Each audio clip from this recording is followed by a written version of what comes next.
E aí, pessoal, voltamos com mais um vídeo aqui da nossa jornada de aquecimento de trampar com dados, né?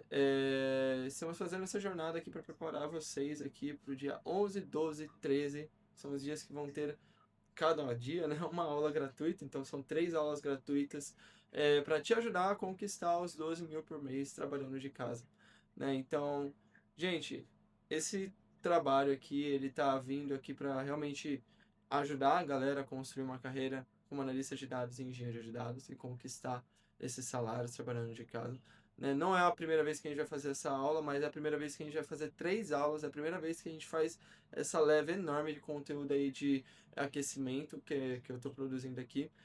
E além no YouTube, a gente está postando também em formato de áudio lá no Spotify. Tá tendo conteúdo também muito produtivo no Instagram, no TikTok, né? E lives todos os dias às 6h30 da tarde, da noite, né? Final do dia ali, né? Então, gente, aproveita esse conteúdo, me dê feedbacks. Eu vou adiantar também que, gente, se você não assistiu o aquecimento, não é obrigatório ver o aquecimento para ver as 3 aulas gratuitas do dia 11, 12 e 13, que está chegando, inclusive. Né?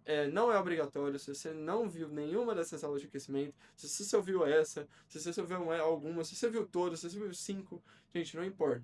As aulas são individuais, com conteúdo completo, e esse aquecimento só vai te ajudar a chegar mais preparado para absorver bem aquele conteúdo de primeira ali e com bastante clareza, tá bom? Mas sem mais delongas, vamos direto aqui pro vídeo.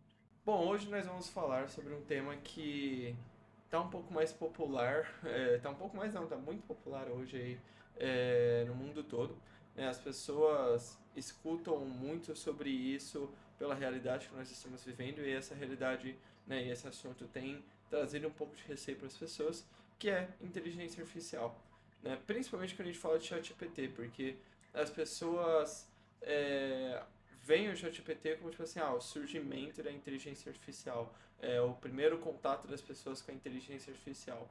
E não é verdade, tá? Eu vou falar um pouco num geral, assim, não vou contar a história, mas só para vocês terem um overview, que assim, começou a ser teorizado, começou a ser pesquisado, começou a ser criado as coisas relacionadas à inteligência artificial em 1949.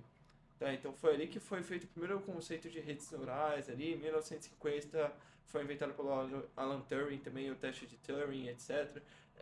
Em 67 eles fizeram mais um modelo ali que é bastante utilizado aí para a criação de machine learning e tudo mais, né? E aí, inclusive, eu vou até falar um pouco sobre essas separações que a gente tem machine learning e deep learning dentro desse meio de inteligência artificial, né? E aí, falando sobre isso, a gente vai fugir um pouco da ideia do chat GPT aí, enfim, outras ferramentas de IA generativas aí que você pode estar utilizando, né? Tem o Gemini, né, do Google, tem vários outros aí que você pode utilizar. Mas assim, eu não vou me aprofundar muito nesses assuntos, né? Eu vou falar um pouquinho sobre Deep Learning e Machine Learning para explicar para vocês até sobre o contato disso na nossa realidade no geral, para quem não está ciente do quanto a inteligência artificial já está na nossa rotina. E vinculando para o nosso assunto, eu vou falar sobre o quanto a inteligência artificial está presente no dia de um analista e engenheiro de dados, tanto no desenvolvimento, no trabalho dele ali, quanto como um auxiliar ali também para eles, tá? Então, e aí a gente volta também um pouco a falar sobre essas IAs generativas que a gente chama, né? Que é ChatGPT, Gemini, Copilot, enfim, várias ferramentas desse tipo que fazem esse trabalho.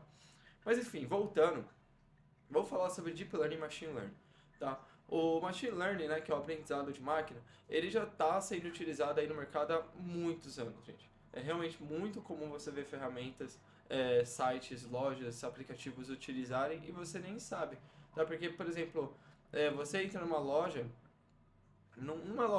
online ali para você comprar um produto lá, e aí esse produto você compra ele e ele vai ter os produtos relacionados embaixo, ou no carrinho, ou coisa desse tipo. São produtos que têm vínculo com aquele que pode te trazer interesse. Aqueles produtos eles não são aleatórios. Tá? E não teve também alguém que foi lá e selecionou um por um ali e colocou. Claro, pode ser que tenha alguns casos de algumas empresas que colocam esses produtos físicos, ou fixos, né? Físicos, ó, fixamente lá, sempre vai ser esses produtos. Pode ter algumas empresas que colocam tipo assim, coloca qualquer produto lá. Mas no geral, a maioria das lojas, principalmente as grandes do mercado, elas usam o inteligência artificial para entender o padrão de comportamento dos usuários e conseguir fazer as modificações daquilo usando a inteligência artificial. Um exemplo, né? Você vai lá e compra um livro do Harry Potter e aí a Pedra Filosofal lá, e aí você vai comprar ele, colocar no carrinho, ou você entra lá no carrinho, vai ter lista de recomendação e já vai ter, sei lá, a Câmara Secreta, que é o segundo livro, vai ter Harry Potter, vai ter Percy Jackson, vai ter vários livros que outras pessoas que compraram o livro do Harry Potter e a Pedra Filosofal lá, também compraram logo depois, ou compraram junto. E aí a inteligência artificial lá, ele vai entender esse comportamento e vai trazer essa recomendação para você. E isso, gente, já existe há muitos anos, já está no mercado há muitos anos. Tá? Então você já compra coisas que uma inteligência artificial te induziu a isso há muitos anos, você nem sabe. E não é só isso, tá? Tem N casos, assim. O próprio, por exemplo, não sei se você já percebeu, eu não uso mais o Facebook, mas já faz muitos anos, que se você fica mexendo no Facebook, os menus às vezes vão mudando, as funcionalidades mudam de lugar, que mais? Enfim, tem N coisas, várias coisas que acontecem, inclusive, com o uso da inteligência artificial. E outra coisa também é marketing, né? Então, e-mails que você recebe, promoções, cupons, várias coisas desse tipo vêm através de o que a gente chama de modelos preditivos, que são modelos que tentam prever um comportamento com base no histórico, né? Então, ele, às vezes, um modelo preditivo de uma marca lá percebe que tem 80% de chance de você comprar um determinado produto, uma promoção, coisa desse tipo, se se a marca for lá e mandar um cupom de 10% de desconto para você naquele dia, naquele horário, daquele jeito. Gente, isso acontece direto. E tá acontecendo sempre. E você provavelmente está consumindo e nem sabe que você foi induzido por uma inteligência artificial, entendeu? Então, isso é o que acontece já no mercado. Essa é a nossa realidade há muitos e muitos e muitos anos. E a gente só não conseguiu ligar os pontos há muito tempo. Né? E aí também veio, logo depois, alguns bons anos depois, né, o conceito de Deep Learning, né, que assim, exige de muito mais poder computacional para conseguir executar um Deep Learning, porque ele é voltado para o que a gente chama de dados semi-estruturados e não estruturados. O que é esses dados semi-estruturados e não estruturados? Não dá para me aprofundar muito no assunto, mas a gente está falando de dados que não estão organizadinhos num formato ali de tabela que geralmente os sistemas leem ali. Né? Eles estão meio que não formatados, mas estão lá. Por exemplo, uma imagem. Tem informação numa imagem. Tem, sei lá, uma pessoa, tem um cachorro, tem uma rua, tem um carro, tem alguma cor, tem alguma coisa ali naquela imagem. E aquilo são dados, aquelas coisas são dados. Tem muita informação ali, elas estão lá, né? Uma pessoa conseguiria falar que tem informação X, Y, Z ali, né? Falar, tipo, ó, tem uma pessoa ali, tem um carro, tem não sei o que, consegue distinguir essa pessoa é meu cliente, tá cadastrado aqui, tá aqui dentro da minha loja. Só que o computador não vai conseguir interpretar isso sozinho, né? O computador ele precisa de algum processo ali de programação de alto nível para conseguir interpretar isso também dessa forma, entendeu? E qual que é esse processo, essa programação de alto nível? É justamente o Deep Learning. Né? Então, o Deep Learning não só para isso, mas para várias outras coisas já estão na nossa rotina. A gente tem esse negócio da autenticação, né? De você aproximar do rosto, afastar e tudo mais, e ele vai autenticar ali, dizer se é você ou não. Né? A gente usa, além dos processos ali de autenticação ali facial, que a gente já tem há muitos anos sem o Deep Learning, né? Muitas vezes ali de entrada de prédio, essas coisas, a gente também usa o Deep Learning para identificar se realmente é aquela pessoa, porque a gente tem muitos processos de fraude, né? Da pessoa colocar uma foto da outra na frente, assim, aí identificar. A gente também tem o negócio de deepfake, que é tipo filtro, né? Tipo, eu tô aqui, eu coloco o rosto de outra pessoa como um filtro, e aí eu posso também tentar autenticar alguma coisa dessa pessoa usando esse deepfake. E aí a gente usa ali vários modelos de deep learning ali para conseguir fazer processos de antifraude, por exemplo. E várias outras coisas, né? Tem N outros projetos aí voltados para isso. Já vi projeto de empresa que na área da moda, que você, por exemplo, vai comprar uma roupa e aí você não sabe qual que seria o tamanho ideal daquela peça, daquela roupa para você. Então você vai lá e tira uma foto na frente do espelho e aí ele vai conseguir, usando aquela foto como referência, ele vai conseguir pegar as suas medidas e dizer qual o tamanho daquela peça ia se encaixar melhor em você, sabe?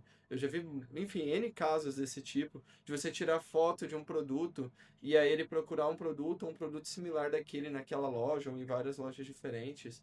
Enfim, tudo isso é usando Deep Learning, né? Então é você utilizar essa interpretação de dados não estruturados ou semi-estruturados, né? E a gente, enfim, tem até por governos, etc., instalado em câmeras para reconhecer o rosto das pessoas e bater informação se aquela pessoa está com alguma, se ela está com alguma procuração, né? Se de repente ela está ali sendo procurada para ser presa, se ela tem alguma coisa, se ela não poderia estar ali, né? Se ela tem alguma coisa de tipo uma restrição de estar naquele lugar ou coisas desse tipo. Até na época do Covid, né? A gente usava alguns desses modelos. A gente não, né? A China usava bastante, aquelas regiões lá da Ásia mais desenvolvidas, usavam modelos para identificar se aquela pessoa não estava, né, não reportou, não estava com alguma coisa que poderia indicar sintomas de Covid e ela não deveria estar na rua, então eles já reconhecem pelo rosto e mandam a pessoa para a polícia lá para levar a pessoa para casa, sabe? Então tinha muita coisa desse tipo e ainda tem até hoje várias coisas desse tipo. E tudo isso, gente, para você criar esses modelos, tanto de machine learning, de deep learning, que assim, toda empresa, principalmente empresas de médio e grande porte, né, de pequenos portes, com certeza usam ferramentas que usam modelos de inteligência artificial, coisas desse tipo, né? Mas todas essas empresas, elas usam inteligência artificial. E para você montar um modelo preditivo, seja machine learning ou deep learning, você precisa organizar, limpar, otimizar, transformar, pegar dados de várias fontes diferentes, centralizar, fazer uma análise daquilo e fazer vários trabalhos em cima disso, que só um engenheiro e um analista de dados conseguem fazer.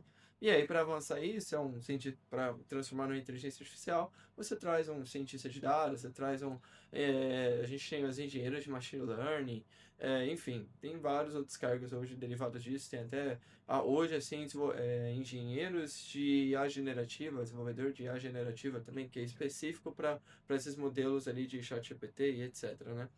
Enfim, dá para você criar o seu próprio ChatGPT também. É uma das possibilidades também. Você pode usar um modelo pré-pronto, você pode criar o seu próprio modelo de IA generativa e desenvolver ele a partir de determinado ponto. Ou a partir do zero mesmo, você realmente treinar ele só com materiais seus, né? Esse é um modelo 100% seu, né? Então, tudo isso, gente, tudo isso precisa de um trabalho de outros profissionais da área de dados, que é o analista e o engenheiro de dados, né? Então, de qualquer forma, vai precisar deles para trazer os dados organizados e do jeito certo para aquela outra pessoa no final, que eu vou falar que é o cientista de dados, mas tem N nomes, né, esse cargo, né? Pode ser vários nomes diferentes, para ele conseguir transformar aquilo realmente em uma IA, né?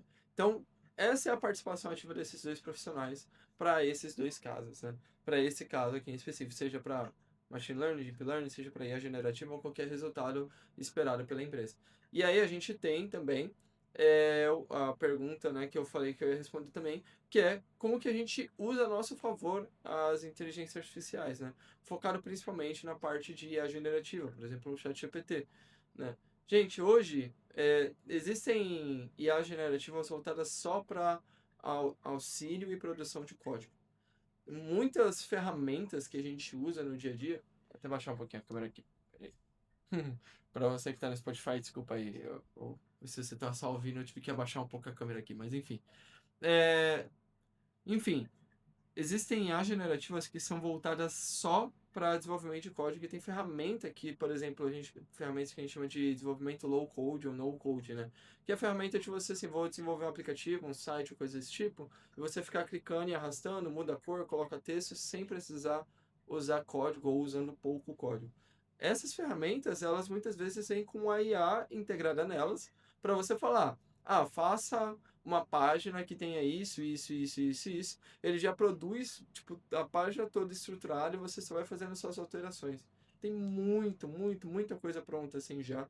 Para quem é desenvolvedor de high code mesmo, de colocar a mão na massa no código, sem essa coisa de clicar e arrastar e tudo mais, tem as próprias feitas para isso, para você deixar lá no navegador, tirar dúvida, mandar. O próprio ChatGPT é muito bom nisso, inclusive, e a galera usa muito, né? Inclusive, análise de dados, meu ChatGPT tem uma parte dele que é só para isso. Você joga um CSV lá e, ó, dá uma analisada, tira uns insights, me manda algumas ideias de como posso trabalhar isso, não sei o quê. Eles têm muita coisa completa lá para auxiliar o trabalho dessas pessoas.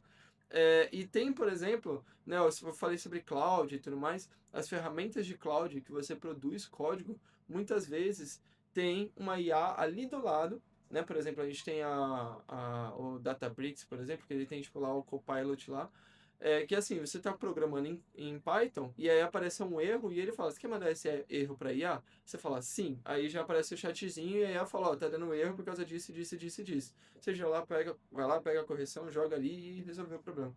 Tipo, gente, tá muito mais facilitado o trabalho do programador graças a essa ajuda ali da IA.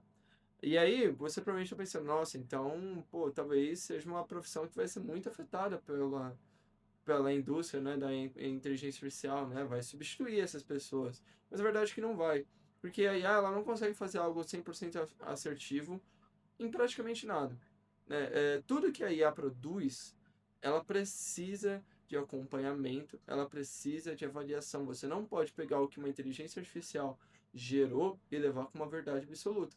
Tanto que no próprio ChatGPT ele já tem um aviso ali falando, tipo, ó, as informações aqui não são 100% seguras.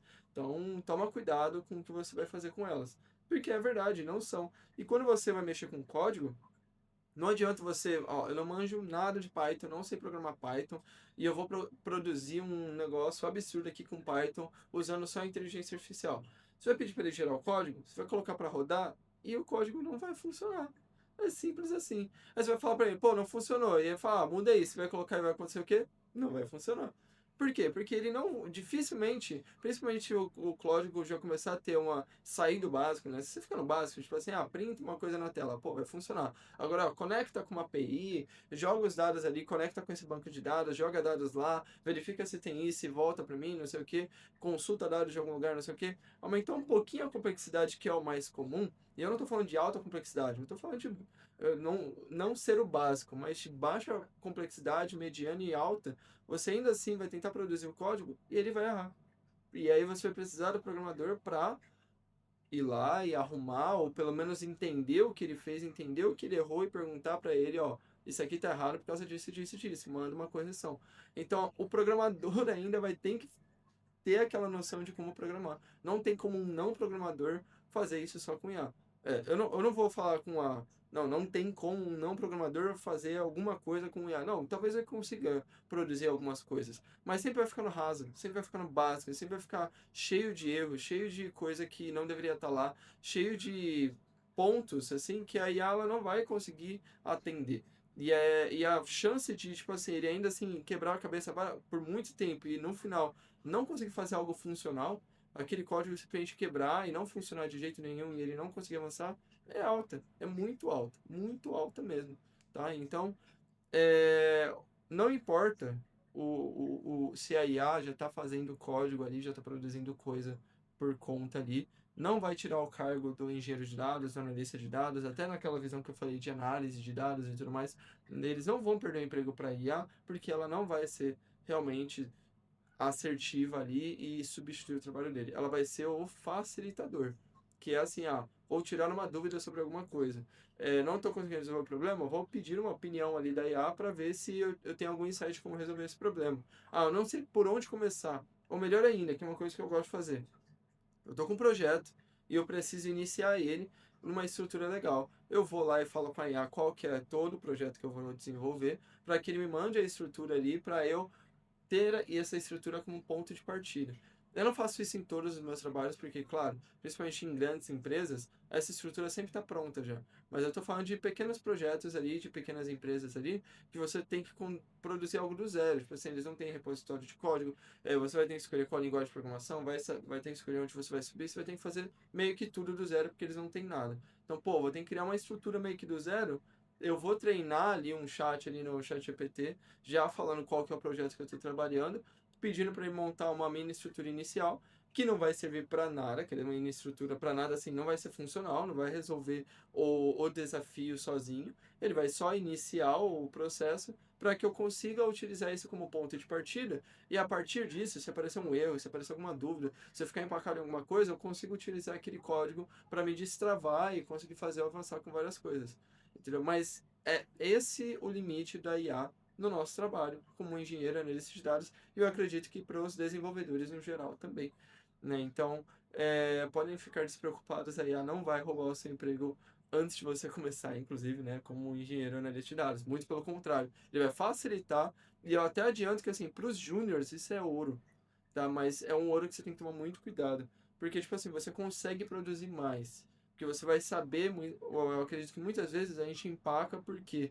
a gente tem pequenas dúvidas, que o ChatGPT pode tirar essa dúvida de você, e às vezes a gente não sabe por onde começar, que é o que eu falei, que você fala com o ChatGPT, às vezes ele te ajuda a dar esse pontapé inicial e te explicar boas práticas. Mas você tem que tomar muito cuidado com algumas coisas importantes. Primeiro, gente, o ChatGPT não é seguro em relação a dados. Não mande senhas, não mande dados sensíveis. Não, tome cuidado com o que você manda para lá. Eu recomendo, inclusive, que você nem mande dados reais para lá, sabe? Quando às vezes eu peço tô com uma dúvida, uma query aqui do SQL, etc, eu não mando nenhum nome das colunas. Eu, tipo, eu gostaria de fazer, eu tô com uma tabela de pedidos e de clientes. Eu gostaria de fazer uma simulação desse cenário XYZ aqui. A minha coluna, minha tabela, às vezes não é nem de pedido e nem de cliente, entendeu? Ou às vezes mas são nomes completamente diferentes, tem colunas completamente diferentes, mas vai lá e pergunta a lógica, tá? Vai lá, pergunta só o básico ali, etc.